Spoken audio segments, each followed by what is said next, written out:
আমি বাংলাদেশে পুলিশে চাকরি করি, কনস্টেবল নারায়ণগঞ্জ শিল্প পুলিশে আমার পোস্টিং হওয়ায় বিভিন্ন শিল্প কারখানায় আমার ডিউটি হয়। শ্রমিক ও মালিক পক্ষের মাঝে ঝামেলা হলে বা কোনো আন্দোলন হলে আমরা যাই। রাষ্ট্রের সম্পদ হিসেবে কারখানা রক্ষা করা আমাদের দায়িত্ব। আবার শ্রমিকদের দাবি থাকলে বা বেতন বকেয়া থাকলে মালিক পক্ষের সাথে কথা বলে শ্রমিকদের বেতন পরিশোধ, তাদেরকে আইনি বল প্রয়োগ ইত্যাদি করি। এক্ষেত্রে 4-5 দিন একটা ফ্যাক্টরিতে আমাদের ডিউটি করতে হয়। এই ডিউটি চলাকালীন সময় মালিক পক্ষ প্রতিদিন আমাদেরকে টাকা দেয় এবং খাবারও দেয়।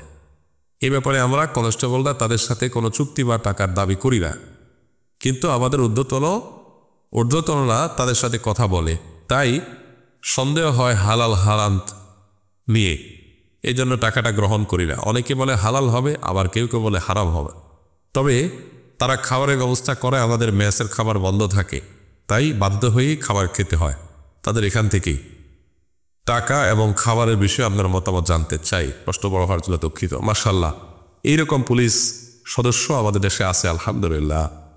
আল্লাহ তাআলা আমাদের সবাইকে এরকম ঈমানি এবং তাকওয়ার চেতনায় উজ্জীবিত হওয়ার তৌফিক দান করুন। দেখুন, ডিউটি চলাকালীন সময়ে আপনি যাদের ডিউটি করতে গেছেন তাদের কাছ থেকে বিনিময় গ্রহণ করা আপনার জন্য জায়েজ হবে না। যদি বলেন যে আমি কোনো চুক্তি করি নাই, তারা খুশি মনে দিছে, তো এখন বর্তমান যুগে হারামের অপর নাম হলো খুশি মনে দেওয়া। এটা বলতে পারেন হারামের একটা নতুন নাম বাইরে হয়েছে। জিনিস একই, নাম হয়েছে কি? খুশি মনে দিছে। ধরেন যৌতুক আজকাল জোর জবরদস্তি তো দূরের কথা, চাওয়াও লাগে না। মেয়ের বাপ কি দেয়? খুশি মনে দেয়। আবার ঘুষখোর অফিসারদের কাছে ক্লায়েন্টরা যে নিজে থেকে সাইডা বলে, ভাই আমি খুশি মনে দিচ্ছি, নাম চেঞ্জ হয়েছে, জিনিস একই। তো এখন আপনি কোনো ফ্যাক্টরিতে ডিউটি করছেন, আপনার কাজ শ্রমিক এবং মালিকের মধ্যকার বিরোধ মিটানো। আপনি সেখানে পাহাদারি করছেন 4-5 দিন। এই সময়টাতে এই 4-5 দিনের বেতন কি সরকার আপনাকে দিবে না? দিবে না। তো সরকার বেতন দিল, এখান থেকে আবার আপনি নিলেন, এটার নাম ঘুষ। উপরি সরকার থেকে বেতন নিচ্ছেন, আবার ক্লায়েন্টের থেকেও টাকা নিচ্ছেন, এটার নামই কি?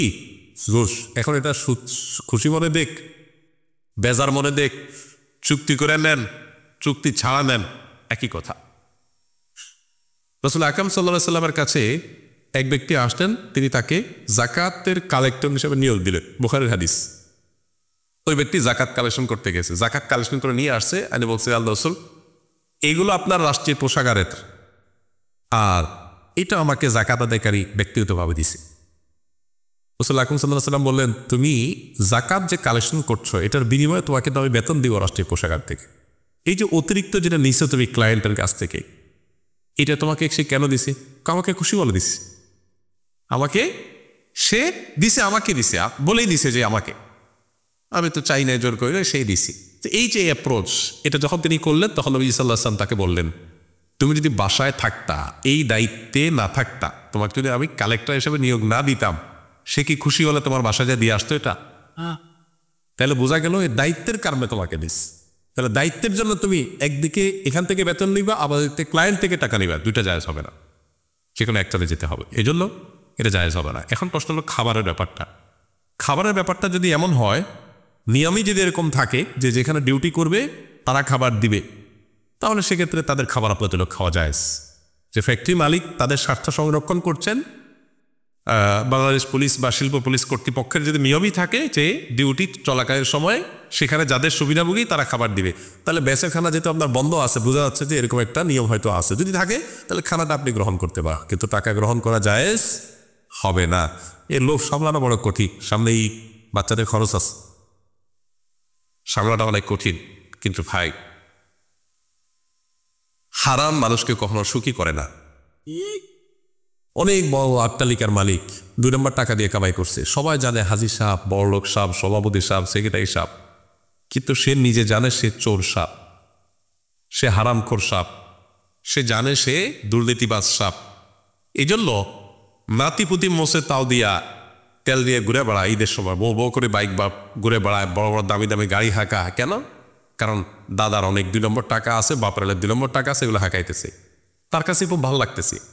কিন্তু ওই বাড়িওয়ালা টাকাওয়ালা যে সে নিজেই একা একা যখন বসে তখন চিন্তা করে, আরে নাতি আমার, তুই যদি জানতি আমার জিদা দেবী দিস, আমি তো মানুষের রক্ত চুষে এগুলো কামাই করছি, তুমি যে বাঁকাওয়াতে জাহির করতেছ এগুলো সব 2 নম্বর টাকা। এই জন্য অপরাধ করে সম্পদ করে মানুষ কখনো সুখী হয় না। অপরাধ বোধের একটা জ্বালা আছে, জাল ভেতরে জ্বলে, সে নিজে তো জানে নিজে চোর।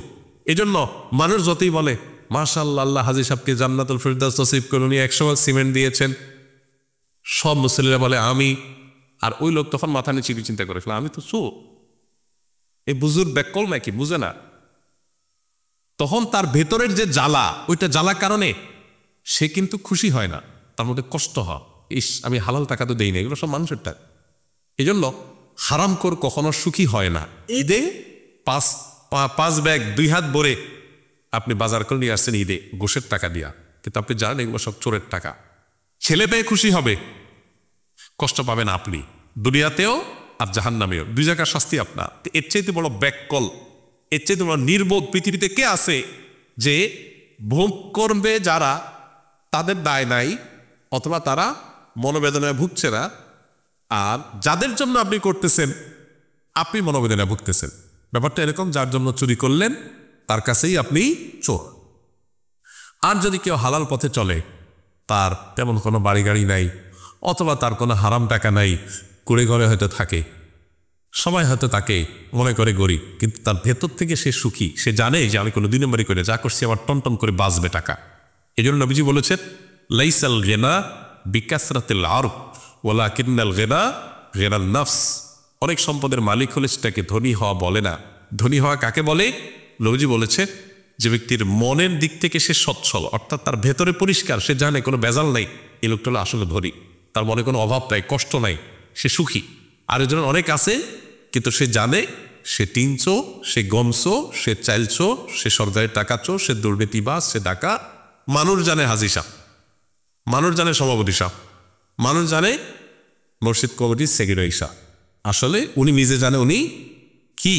তো এই জন্য সবার ক্ষেত্রে না, যারা অপরাধীদের কথা বলছে, তো এই জন্য হারাম থেকে বেঁচে থাকবেন, আল্লাহ তাআলা সুখ এবং শান্তি দান করবেন ইনশাআল্লাহ। বেইয়াল্লাহ জাযাকুল্লাহ খাইর। আরও প্রশ্ন আছে কিন্তু আর সময় নাই, আমাদের উঠতে হবে, এগুলো রেখে দাও, পরে অন্য কোথাও উঠতে বলে ইনশাআল্লাহ। সুবহানাল্লাহ ওয়া বিহামদিহি সুবহানাকাল্লাহুম্মা ওয়া বিহামদিকা আশহাদু আল্লা ইলাহা ইল্লা আনতা আস্তাগফিরুকা। এটা বলতে পারেন হারামের একটা নতুন নাম বাইরে হয়েছে, জিনিস একই, নাম হয়েছে কি খুশি মনে দিস। ধরেন যৌতুক, যৌতুক আজকাল জোর জবরদস্তি তো দূরের কথা, চাওয়াও লাগে না, মেয়ের বাপ কি দেয় খুশি মনে দেয়। আবার ঘুষখোর অফিসারদের কাছে ক্লায়েন্টরা যে নিজে থেকে সাইডা বলে ভাই আমি খুশি মনে দিস, আমি খুশি বলে দিস, নাম চেঞ্জ হয়েছে, জিনিস একই। তো এখন